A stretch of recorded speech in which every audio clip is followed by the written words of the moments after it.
Hi guys, just a quick one. I got these off Temu. So before you hate them, I have been using them for quite a while.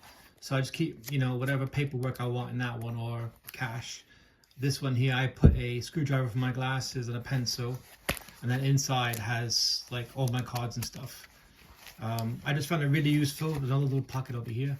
I found it really useful and just chuck it in my pocket. If I change coats or whatever, everything's already in it. Haven't had any problems with threads or anything else on it. Pretty good size for me.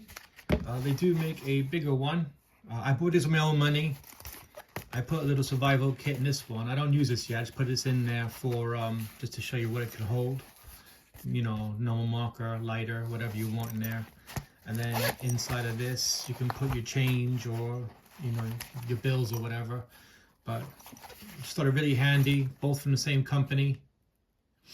And everything works well. Zipper works well, but this is a little bit too big for my coat, but that's a good size.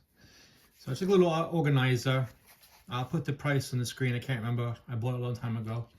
But yeah, let me know what you think in the comments section. It's a pocket organizer. Thanks guys for watching, and I'll catch you next one. Bye.